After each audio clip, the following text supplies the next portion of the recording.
Assalamualaikum warahmatullahi wabarakatuh. Alhamdulillah mahasiswa semua, pada pertemuan kali ini kita akan membahas materi terkait teori dan pengembangan kurikulum dalam mata kuliah telaah kurikulum pembelajaran matematika. Di pertemuan keempat bersama saya Sahrul Anwar MPD, dosen Universitas Latansa Masiro. Untuk mengawali perkuliahan di sesi 4 ini, kita awali dengan sama-sama berdoa dengan membaca basmalah. Bismillahirrahmanirrahim. Terima kasih. Selanjutnya kita akan mempelajari terkait teori dan pengembangan kurikulum. Alangkah baiknya sebagai upaya untuk meningkatkan kedisiplinan dan pembiasaan kita, yaitu saya cek presensi kehadiran mahasiswa. Mahasiswa silakan untuk merespon kata pengantar yang saya sampaikan di GCR dengan menjawab salam, kemudian juga mengerjakan tugas di sesi kali ini dengan menyimak materi ini sampai selesai. Batas waktunya adalah H-1 di pertemuan berikutnya, yaitu di pertemuan kelima. Lanjut saja, sebagai pengantar kita harus selalu mengingat dan mengamalkan. Mudah-mudahan selalu bisa menghafal, yaitu kaitannya dengan visi Unilam menjadi universitas yang unggul, berdaya saing global, berjiwa entrepreneurship, berlandaskan akhlakul karimah. Visi Fakultas Keguruan dan Ilmu Pendidikan menjadi program studi yang unggul, berdaya saing global, berjiwa entrepreneur, dan berlandaskan akhlakul karimah. Kemudian visi program studi pendidikan matematika yaitu menjadi pusat pengkajian dan penerapan ilmu pendidikan matematika berbasis etnorealistik yang inovatif, berorientasi pada proses kognitif, dan memanfaatkan nilai-nilai edupreneurship dengan target tahun 2034. Mudah-mudahan ini bisa terrealisasi sesuai harapan dan bisa dicapai dengan baik. Amin. Kemudian berikutnya adalah pengantar dalam Al-Quran, yaitu Bismillahirrahmanirrahim, Inna ma'al usri yusra. Ayat 7 ayat 6 yang sesungguhnya beserta kesulitan pasti ada kemudahan. Nah, mudah-mudahan ayat ini bisa menjadi landasan kita dalam belajar ataupun sebagai landasan teori dan landasan pengembangan kurikulum. Kemudian tujuan pembelajaran kali ini ada 5. Setelah mahasiswa mengikuti perkuliahan ini diharapkan mampu menjelaskan pengertian dan pentingnya kurikulum, mengidentifikasi landasan dan teori pengembangan kurikulum, mendeskripsikan berbagai model pengembangan kurikulum klasik dan kontemporer, menjelaskan proses dan tahapan pengembangan kurikulum, menganalisis isu dan tren terkini dalam pengembangan kurikulum di Indonesia. Nah, teori dan model pengembangan kurikulum. Sebagai pengantar, mengapa kita harus mempelajari dan mengapa kurikulum itu penting?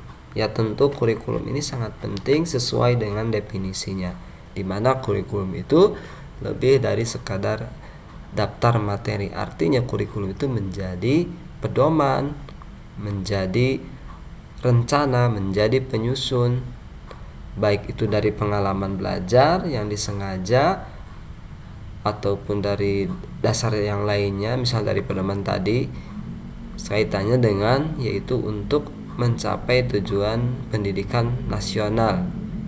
Pendidikan yang nasional itu sendiri mencakup tujuan, materi, metode, dan penilaian. Kemudian dinamika perubahan kurikulum sendiri tentunya ini menjawab kebutuhan zaman atau menjawab tantangan zaman. Dari kurikulum pertama di tahun 1947, kemudian kurikulum berikutnya dari tahun 1947 sampai tahun 2022, 10 lebih 10 kali lebih revisi dilakukan, dan saat ini di tahun 2025 yaitu menggunakan kurikulum merdeka.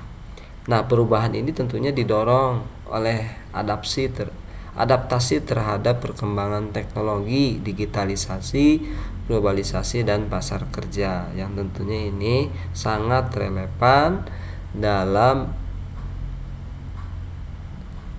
pembelajaran di siswa, di guru, maupun di masyarakat luas, baik di pendidikan formal maupun informal ataupun juga non formal. Yang lebih jelas kita ketahui ini adanya di dalam pendidikan formal dan non formal. Kalau keluarga itu harus kita sendiri sebagai orang tua mempelajari tentang referensi, sumber referensi yang baik untuk adik-adik kita atau juga anak kita sendiri, seperti itu. Peran dan fungsi utama kurikulum itu ada 4. Yang pertama adalah memandu siswa dan guru dalam proses belajar mengajar, kemudian menyediakan standar evaluasi keberhasilan pendidik. Yang kedua, yang ketiga menetapkan tujuan jangka pendek dan jangka panjang, dan yang keempat adalah mempersiapkan lulusan dengan pengetahuan dan karakter. Nah, peran fungsi utama kurikulum ini sangat penting. Yang pertama adalah memandu siswa dan guru. Jelas sekali guru dan siswa dipandu dalam proses belajar melalui pedomannya, yaitu RPP, modul ajar, modul project, kemudian juga rencana pembelajaran yang lainnya. Tanpa kurikulum maka pembelajaran tidak akan berjalan dengan baik. Kemudian dalam menyediakan standar evaluasi keberhasilan pendidikan, itu tentu sekali sangat relevan, di mana kurikulum itu sendiri memberikan standar yang sesuai dengan capaian yang harus dicapai dalam dunia pendidikan. Adapun berikutnya dalam menetapkan tujuan jangka pendek. Tujuan jangka pendek salah satunya yaitu menghapus buta aksara di siswa ataupun juga di pendidikan non formal di masyarakat, baik ibu-ibu atau bapak-bapak yang sudah usianya agak tidak muda lagi, tapi mereka memiliki kendala, yaitu belum bisa baca tulis. Dan dengan adanya kurikulum pendidikan ini, itu membantu dalam tujuan jangka pendek. Jangka panjangnya adalah sebagai bekal bagi siswa itu sendiri untuk bisa bersaing di tengah masyarakat, bisa memanfaatkan teknologi, kemudian juga digitalisasi, kemudian bisa bekerja dengan baik sesuai dengan karakternya juga yang baik. Dan tentunya ini menjadi harapan orang tua dan juga negara dan yang lainnya.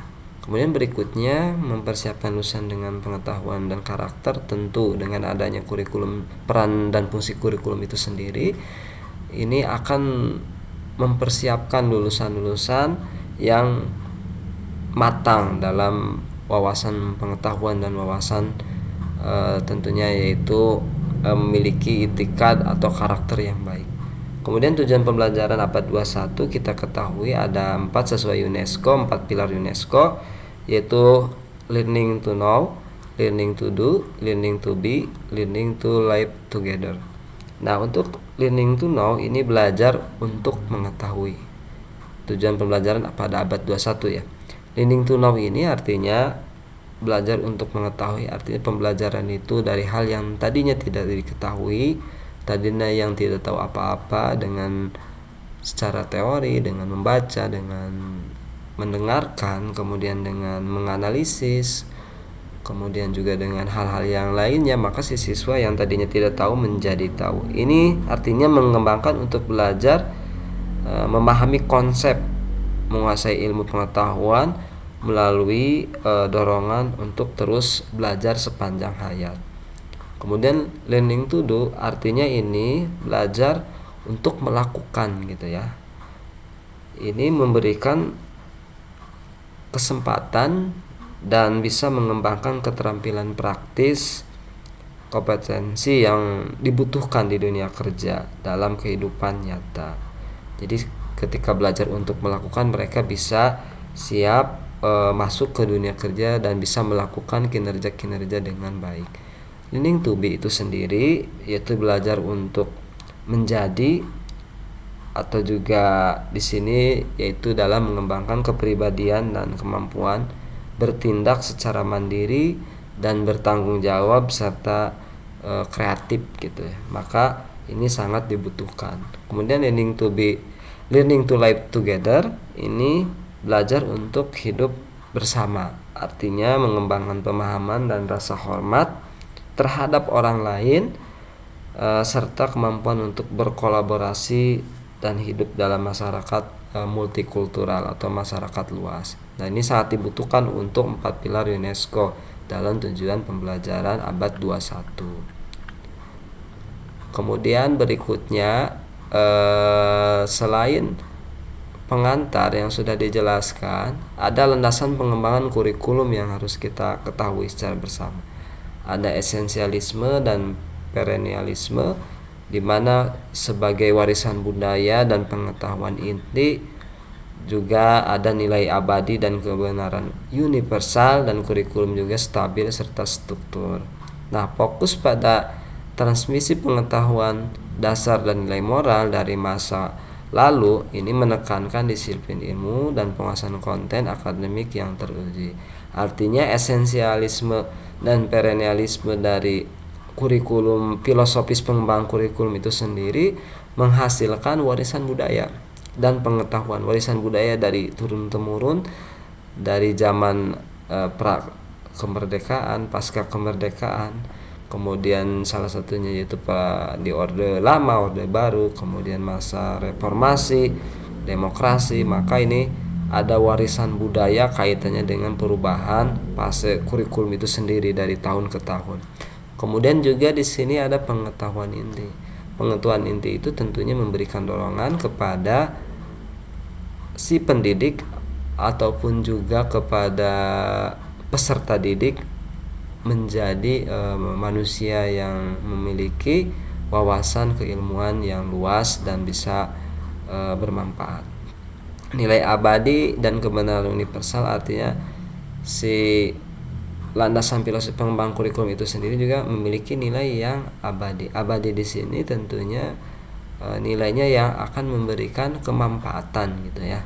Dan kebenaran universal ini artinya keilmuan secara teori maupun secara hasil dari teori tersebut secara relevan, yaitu memiliki daya kebenaran yang bisa dipercaya atau masuk akal. Kemudian kurikulum yang stabil. Nah, kurikulum yang stabil ini artinya kurikulum yang memberikan petunjuk atau pedoman kepada pendidik atau peserta didik atau kaum intelektual agar mereka bisa selalu berpedoman dan selalu melihat skema-skema apa aja yang sudah dirancang dan harus dilakukan dari tujuan kurikulum itu sendiri, dan sifatnya terstruktur, mulai dari hal-hal kecil kemudian hal yang lebih luas, kemudian itu dari fase-fase yang tentunya ada perubahan. Nah, kemudian untuk progresivisme dan rekonstruksionisme juga di sini kurikulum sebagai responsif dan adaptif, kemudian orientasi perubahan sosial dan inovatif, kemudian juga pendidikan berbasis pengalaman dan kritis. Nah, ini berpusat pada siswa, mempromosikan pemecahan masalah dan kreativitas, membentuk warga negara aktif dalam perbaikan masyarakat. Nah, berikutnya untuk implikasi bagi desain dan implementasi kurikulum itu sendiri, yaitu keseimbangan antara stabilitas dan fleksibilitas kurikulum, kemudian perencanaan kurikulum sistematis untuk tujuan pendidikan nasional, kolaborasi pemangku kepentingan untuk kurikulum yang responsif dan fokus pada pembentukan karakter Pancasila dan pembelajaran mendalam. Nah, dari implikasi dan desain kurikulum itu sendiri ini membentuk 4 hal ini. Salah satunya adalah keseimbangan antara stabilitas dan fleksibilitas. Selain dia memberikan keseimbangan, memberikan kestabilan, kemudian juga memberikan fleksibilitas, maka si kurikulum ini memberikan ruang untuk memfasilitasi masyarakat pendidik atau peserta didik menjadi mudah dalam melakukan kegiatan pembelajaran. Kemudian perencanaan kurikulum ini ya tentunya sistematis, dari hal-hal yang terstruktur, terarah, dari hal kecil menjadi hal-hal yang lebih luas. Ya tentunya ini untuk mencapai tujuan pendidikan nasional itu sendiri. Kemudian kolaborasi pemangku kepentingan dalam kurikulum ini sebagai bukti nyata bahwa semua masyarakat itu butuh yang namanya saling membantu gitu. Selain saling membantu juga saling melengkapi dalam hal-hal riset, dalam hal kerjasama, dalam hal MOU dan yang lainnya. Tentunya ini sebagai bukti nyata bahwa kolaborasi ini memberikan kemanfaatan bagi mitra-mitra gitu ya dalam mencapai tujuan yang diinginkan. Nah, fokus pada pembentukan karakter Pancasila ini sesuai dengan profil pelajar Pancasila yang P5 itu ya. Membentuk karakter yang baik, membentuk karakter yang religius, kemudian yang lainnya, dan ini sesuai dengan pembelajaran yang benar atau lebih dikenal dengan deep learning. Nah, berikutnya di sini yaitu pendekatan kurikulum itu sendiri ya. Untuk pendekatan kurikulum kita ketahui yaitu pendekatan kurikulum itu ada pendekatan tradisional, ada pendekatan pembelajar, ada pendekatan masyarakat, ada pendekatan ekologis dan yang lainnya. Kita bahas pertama yaitu pendekatan tradisional. Dalam pendekatan tradisional, struktur mata pelajaran ini bisa menjadi kuat karena di sini dipengaruhi oleh 4 unsur. Pertama, berpusat pada mata pelajaran. Kemudian juga struktur kurikulum ketat dan terorganisir. Kemudian juga penguasaan materi adalah utama dan yang berpusat pada pendidik atau teacher center. Nah, ini sebenarnya pendekatan pendidikan tradisional ini yang dulu dilakukan oleh orang-orang tua kita dalam mendidik peserta didik gitu, atau juga dalam mendapatkan pendidikan dari guru-guru. Nah, ini masih berpusat pada mata pelajaran, tidak fleksibel gitu. Kemudian struktur kurikulumnya ketat dan terorganisir. Penguasaan materinya juga masih dalam hal umum dan berpusat pada guru gitu ya, atau pendidik. Nah, ini mengalami perubahan atau transformasi. Kemudian pendekatan pembelajaran. Pendekatan pembelajaran menekankan kebutuhan dan minat siswa. Nah, artinya di sini selain dia berpusat pada peserta didik atau learning center, kemudian fokus pada kebutuhan dan minat individu, mengembangkan keterampilan kritis dan kolaborasi, sifatnya fleksibel dan interaktif, ini sangat relevan dengan pendekatan pembelajaran di saat ini. Jadi bukan hanya tadi berpusat kepada mata pelajaran, bukan berpusat kepada guru, juga penguasaan materi yang lebih umum, tapi di sini berpusat pada siswa yang menjadi tujuan utama. Kemudian juga fokusnya dari kebutuhan dan minat siswa itu sendiri dan mengembangkan keterampilan kritis dalam berkolaborasi, serta sifatnya tadi lebih enaknya yaitu fleksibel dan interaktif. Fleksibel artinya memudahkan mereka dalam belajar, interaktif pembelajaran yang dilakukan dengan komunikasi 2 arah, tidak 1 arah. Kemudian pendekatan masyarakat di sini kurikulum untuk perubahan sosial. Ada 4 di sini. Siswa sebagai agen perubahan sosial, peka terhadap kondisi sosial masyarakat, membentuk karakter dan nilai sosial, kemudian mempersiapkan siswa menghadapi tantangan global. Ini sangat bagus juga. Kemudian pendekatan ekologis untuk mempertimbangkan konteks lingkungan belajar, maka harus dilakukan yaitu pendekatan ekologis. Adapun poinnya yaitu adaptasi dengan konteks lokal dan budaya, mempertimbangkan lingkungan belajar, kurikulum yang fleksibel dan responsif, kemudian sesuai dengan karakteristik siswa setempat, seperti itu. Nah, ini model-model pengembangan kurikulum klasik. Model Taylor ini disebut dengan rasional linear, pendekatan logis dan sistematis untuk perancangan kurikulum yang fokus pada hasil. Taylor ini memberikan indikator pertama tujuan yang jelas, kemudian isi yang relevan, organisasi pembelajaran, evaluasi hasil belajar. Artinya tujuan yang jelas ya tentu dalam pembelajaran kita, dalam pembelajaran apapun maka harus ada tujuan yang jelas, arahnya seperti apa. Misalkan kita ketika mau pergi kemana, maka harus jelas perginya kemana, alamatnya di mana, jarak tempuhnya berapa, kemudian juga hal-hal apa aja yang akan dialami dalam hambatannya dan yang lainnya. Isi yang relevan ini, isi yang relevan artinya dalam isi materi tersebut, dalam isi kurikulum tersebut ya relevan dengan kebutuhan siswa itu sendiri.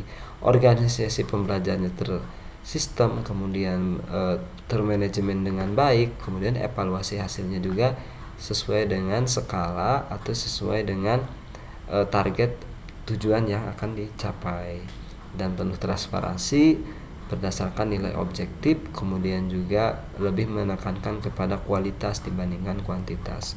Kemudian untuk model TABA ini juga pengembangan kurikulum secara induktif, dimulai dari kebutuhan guru di lapangan.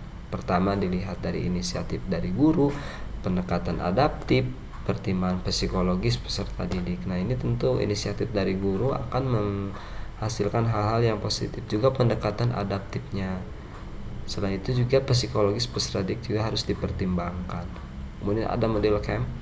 Model camp ini berpusat pada pembelajar, artinya di sini menekankan fleksibilitas dan pengalaman belajar individual.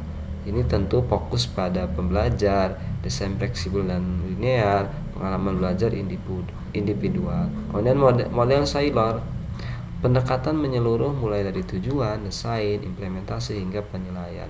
Nah, perumusan tujuan pembelajaran, kemudian desain kurikulum, implementasi kurikulum, evaluasi menyeluruh, ini semuanya melakukan hal-hal tersebut sesuai dengan target, desain, implementasinya.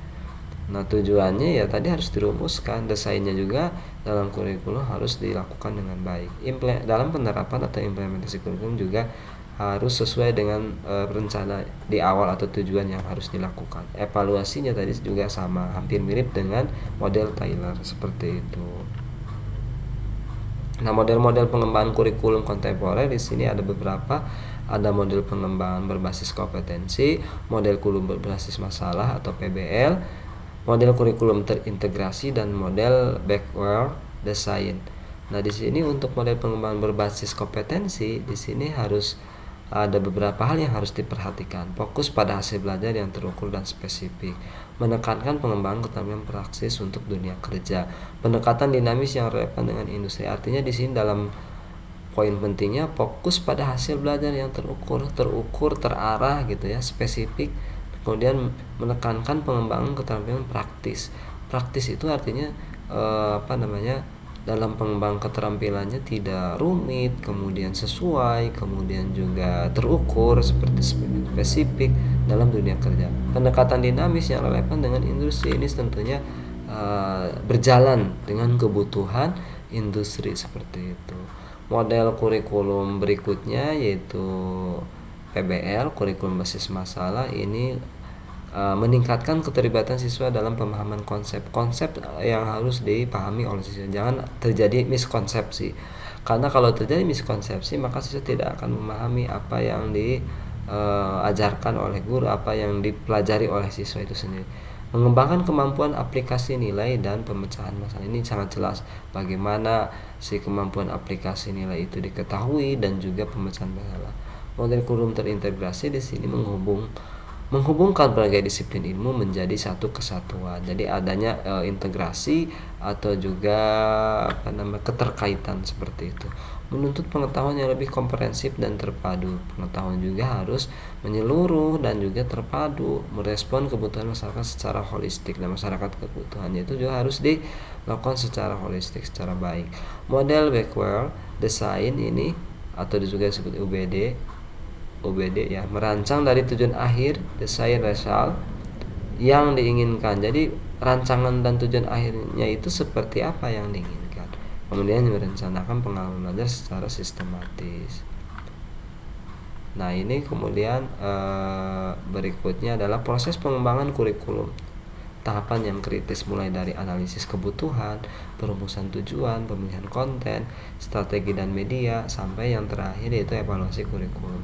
Dalam hal tahapan ini tentu pertama adalah analisis kebutuhan, itu diidentifikasi kesenjangan mendalam antara kondisi aktual dan ideal.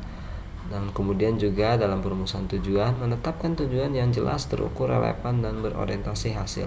Pemilihan konten, menyaring dan menyusun materi ajar agar sesuai serta mudah diakses. Strategi dan media, menentukan metode dan alat pembelajaran yang efektif dan inovatif. Adapun untuk evaluasi kurikulum, menilai efektivitas dan keberlanjutan kurikulum untuk perbaikan yang lebih baik. Nah, pentingnya pengembangan kurikulum salah satunya adalah meningkatkan relevansi pendidikan dengan tuntutan industri masa kini, juga menyiapkan peserta didik menghadapi tantangan globalisasi dan teknologi, dan memberikan kondisi belajar mengajar yang adaptif dan berkualitas. Nah, tantangan utama kesiapan guru dan siswa dalam mengadaptasi metode baru, kemudian juga integrasi teknologi dalam kurikulum dan pengajaran, dan menanggapi perubahan sosial, ekonomi, dan nilai-nilai. Nah, isu dan tren terkini dalam pembelajaran dalam pengembangan kurikulum, maka kita harus ketahui secara bersama.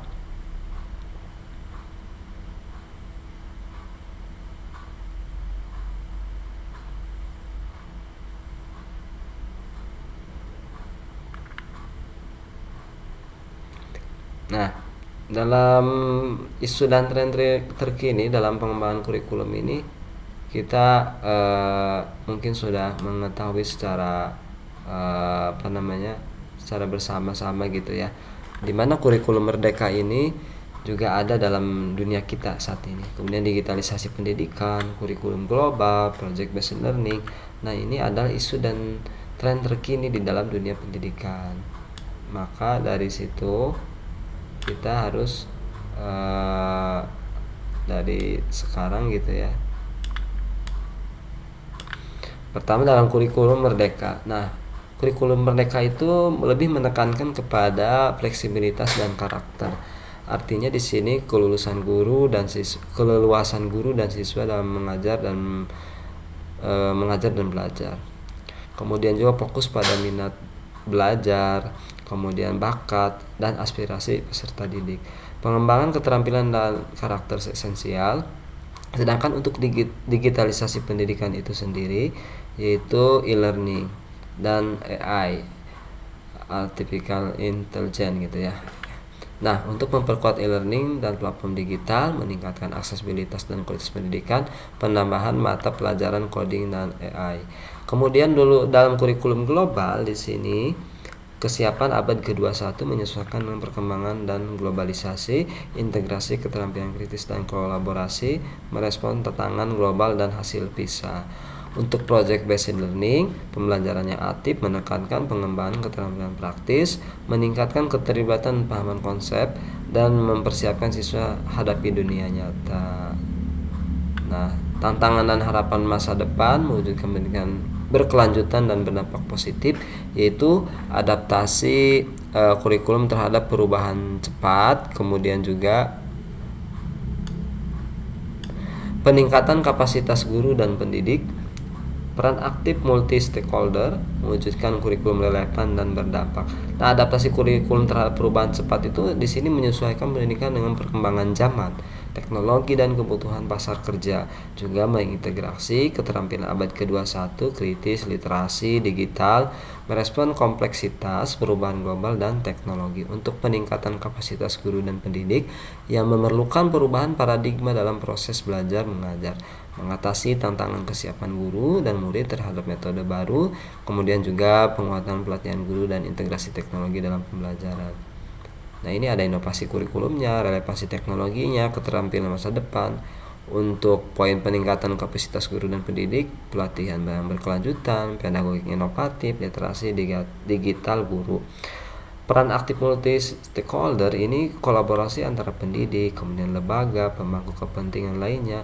Kemudian ada kerjasama harmonis sekolah, guru, siswa, orang tua, dan masyarakat. Kemudian melibatkan komunitas, dunia usaha, dan akademisi dalam pengembangannya.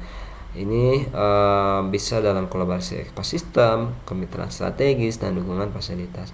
Nah, mewujudkan kurikulum yang relevan dan berdampak, ini menghasilkan lulusan berpengetahuan, keterampilan, dan karakter unggul, mampu menganalisis kritis, memilih dan mengambil keputusan dalam hidup, juga mempersiapkan generasi untuk menghadapi kompleksitas dunia modern.